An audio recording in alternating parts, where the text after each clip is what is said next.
नमस्कार, राष्ट्रभोज से मैं पवन केसवानी। पैगंबर मोहम्मद पर टिप्पणी का मुद्दा देश से निकलकर विदेश में क्या गया, भारतीय जनता पार्टी की प्रवक्ता नुपुर शर्मा और दिल्ली इकाई के मीडिया प्रभारी नवीन कुमार जिंदल को पार्टी ने निकाल बाहर किया।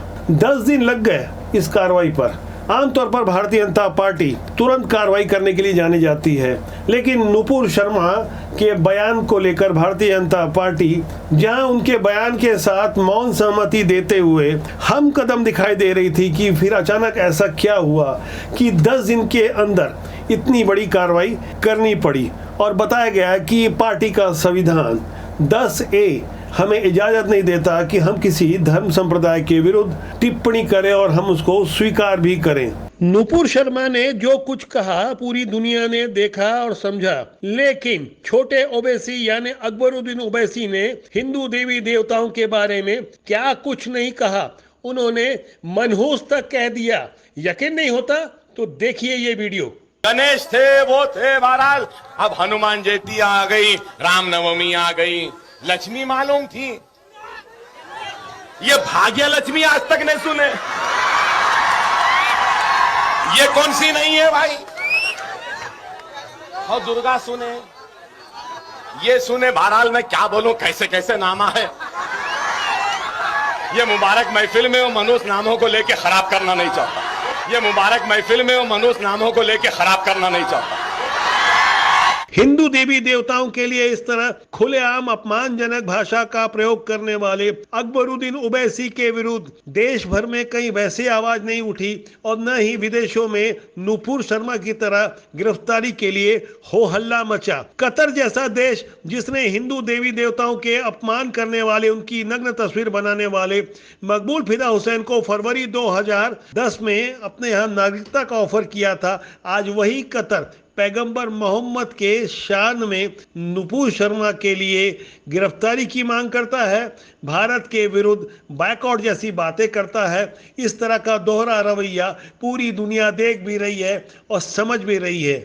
नुपुर शर्मा ने पैगंबर मोहम्मद के लिए जो कुछ कहा, दावा किया जा रहा है कि वैसा ही बयान जाकिर नाइक ने भी बहुत पहले दिया था। सोशल मीडिया में उनकी वो वीडियो क्लिप तेजी से वायरल की जा रही है। जाकिर नाइक वैसे तो भारत से फरार मुजरिम है, विदेश में छिप के रह रहा है, लेकिन आज वही गल्फ के कतर जैसे देश क्यों नहीं आवाज उठाते कि जाकिर नाइक पर भी कार्रवाई हो। यह दोहरा रवैया साफ तौर पर पूरी दुनिया को समझ में आ रहा है।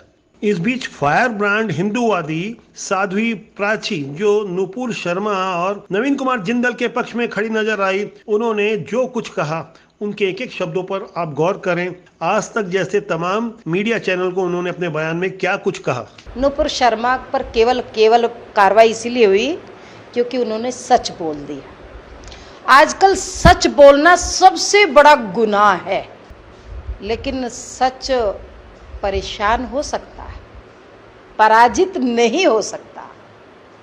कोई बात नहीं, पद से ही तो हटाया है। वैसे तो भारत की बेटी है, सबको स्वतंत्रता है अपनी बात रखने की। तारीख 27 मई जिस दिन टाइम्स नाउ में नुपुर शर्मा ने बयान दिया था, उसके बाद जैसे ही पहला जुम्मा पड़ा और कानपुर में जिस कदर हिंसा हुई, उसके बाद लोग नुपुर शर्मा के साथ खड़े नजर आ रहे थे। सोशल मीडिया में लोग नुपुर शर्मा के साथ खड़े दिखाई दिए और भारतीय जनता पार्टी भी। हालांकि खुलकर कभी भी भारतीय जनता पार्टी ने उनके बयान का समर्थन नहीं किया, लेकिन राजनीति में मौन रहना भी समर्थन से कम नहीं होता। 10 दिन के बाद भारतीय जनता पार्टी को सफाई देनी पड़ी कि हम सब धर्मों का सम्मान करते हैं और पीएम मोदी की नीति सबका साथ सबका विकास का पालन करते हैं।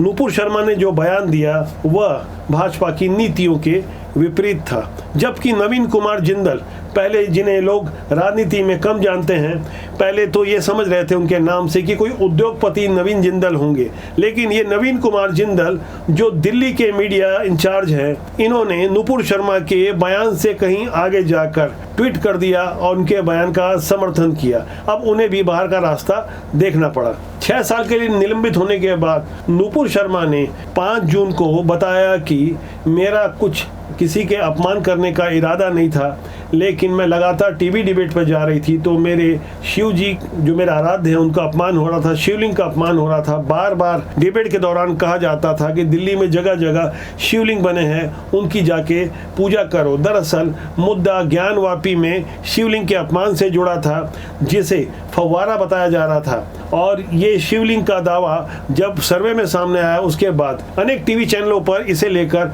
बहस शुरू हो गई और शिवलिंग के बारे में ना जाने क्या कुछ तर्क दिए गए होंगे। वो अलग बात है कि कभी भी सनातन या हिंदू समाज की ओर से इतना आक्रामक प्रहार नहीं किया जाता जैसे अंतर्राष्ट्रीय स्तर पर पैगंबर मोहम्मद के कथित अपमान को लेकर तीखी टिप्पणियां आई और यहाँ विवाद बढ़ना था। उसके बाद ओवैसी जैसे लोग और तमाम विपक्षी कहाँ चुप बैठने वाले थे, उन्होंने सीधे तौर पर इसे इस्लाम की अस्मिता के साथ जोड़ दिया, इसे अपमान के साथ जोड़ दिया और यह मामला भाजपा से कहीं आगे भारतीय जनता पार्टी की नेतृत्व वाली सरकार पर आ गया, यानी मोदी सरकार को कटघरे में खड़ा कर दिया गया। दरअसल कतर सहित अरब देशों की समस्या सिर्फ नुपुर शर्मा का बयान ही नहीं है, बल्कि PFI जैसे वो आतंकी फंडिंग करने वाले संगठन हैं जिनके 23 खाते हाल में ही भारत सरकार ने फ्रीज किए हैं। कुछ ऐसे भी कारण हैं जो बताए समझाए नहीं जाते, लेकिन नुपुर शर्मा के बयान पर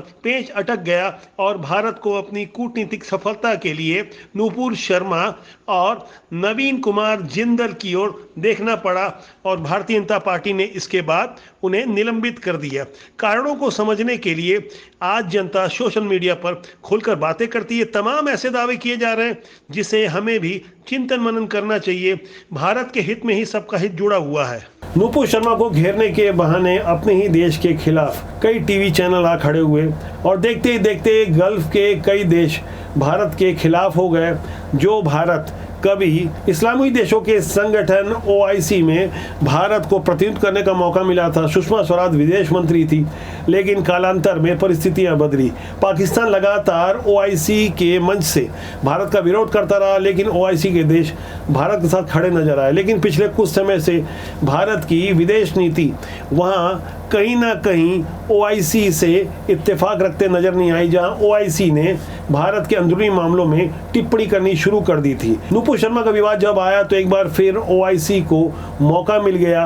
इस तरह से भारत जहां प्रमुख आर्थिक और सामरिक शक्ति बनने की दिशा में आगे बढ़ने की बात कर रहा था, वहां एक साथ 57 देशों का समूह अगर OIC भारत के खिलाफ हो जाए तो जाहिर तौर पर भारत की यह कूटनीति पराजय मानी जा सकती है। दरअसल भाजपा और सरकार किसी तरह से अरब देशों को नाराज नहीं करना चाहती थी। नुपुर शर्मा और नवीन कुमार जिंदल के बयानों से भारत की छवि पर जाहिर तौर पर दाग लग रहा था। कई अरब देश भारत को कच्चा तेल देते हैं। कतर ने तो बाकायदा बायकॉट इंडिया कैंपेन शुरू कर दिया था। हमारे देश के प्रधानमंत्री नरेंद्र मोदी की कई आपत्तिजनक तस्वीरें आप सोशल मीडिया में देख सकते हैं। इतना ही नहीं, कतर में भारतीय दूतावास को सफाई में यह कहना पड़ा कि यह भाजपा की सोच नहीं है, ये फ्रिंज एलिमेंट्स हैं। ओमान में तो प्रमुख मुफ्ती शेख अहमद बिन हमद अल खलील ने ट्वीट किया कि शर्मा की टिप्पणी हर मुसलमान के खिलाफ युद्ध घोषित करने के समान थी। इन बयानों से तो आपको स्पष्ट हो गया होगा कि किस तरह से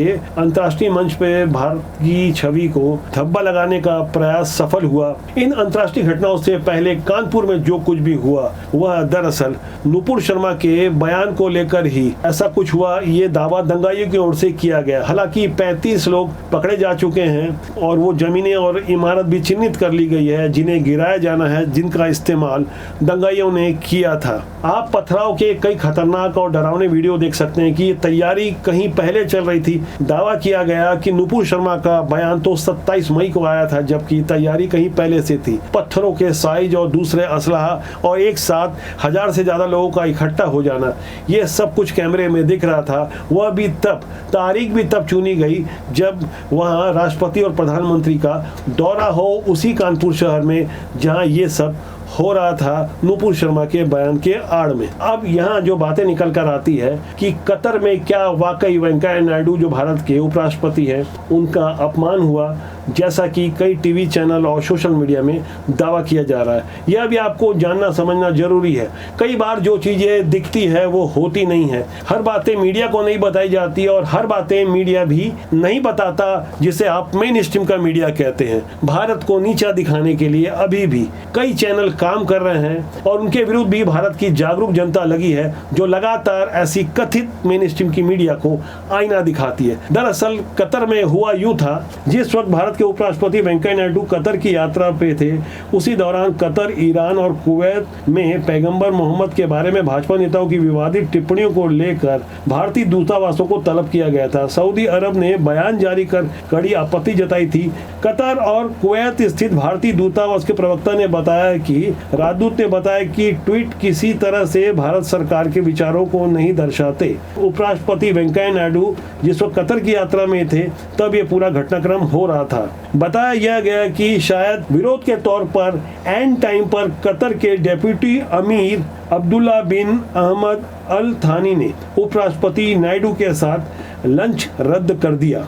लंच रद्द करने की बात जैसे ही सामने आई तो हमारे यहाँ के तथाकथित बुद्धिजीवी या बुद्धिजीवी अपनी बातों को रखने लगे और सीधे तौर पर कई ऐसी तस्वीरों को नकारते गए जहाँ हमारे उपराष्ट्रपति ने कतर में भी और दूसरे अन्य देशों में भी भारत का सही नेतृत्व किया और भारत का पक्ष कहीं से भी कमजोर नहीं हुआ। दरअसल कूटनीति की सही जानकारी नहीं होने के कारण कुछ लोग अपने ओर से अपने आप को खुद को बुद्धिजीवी बताकर अपना पक्ष कुछ इस तरह से रखते हैं, जिससे आम जनता दिग्भ्रमित हो जाती है।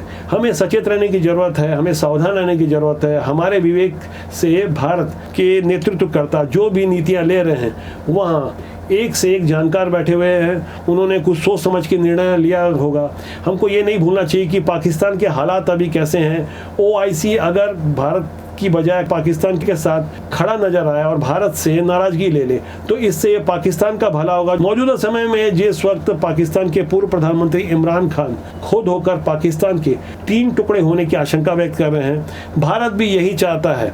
दरअसल उसी नीति पर काम चल रहा है। बलूच के अलावा अन्य जो प्रांत है पाकिस्तान के, किस तरह से पाकिस्तान से अलग हो जाए, इसे लेकर अंदर खाने की बहुत सारी बातें चल रही है। अब इसमें मीडिया के सामने आके कोई सर्टिफिकेट तो नहीं दिखाया जा सकता। भारत के खुफिया तंत्र और तमाम ताकतें लगी है और कूटनीति शक्तियां भी लगी है कि किस तरह से इस्लामिक राष्ट्र पाकिस्तान के साथ खड़े न नजर आए। और बहुत सारी ऐसी अंदर की बातें हैं जिसे आपको जानना समझना बहुत जरूरी है। अगर खुद से हम इस तरह का प्रमाण जारी करने लगे कि भारतीय जनता पार्टी ने या भारत ने गलत किया है, नूपुर शर्मा नामक एक महिला का अपमान हुआ है, महिला अस्मिता के अलावा तमाम बातें जोड़ी जाती है, तो यहाँ आपको सावधान और सचेत रहने की जरूरत है। हमें आगे क्या करना चाहिए, अगर सारे अपडेट्स आपको समझना हो तो कृपया राष्ट्रबोध को सब्सक्राइब करना न भूलें और कमेंट बॉक्स में जाकर राय देंगे तो जाहिर तौर पर हम देश हित में कुछ अच्छी प्रस्तुति करते रहेंगे, क्योंकि राष्ट्रबोध का सूत्र वाक्य है राष्ट्रहित सर्वोपरि। नमस्कार।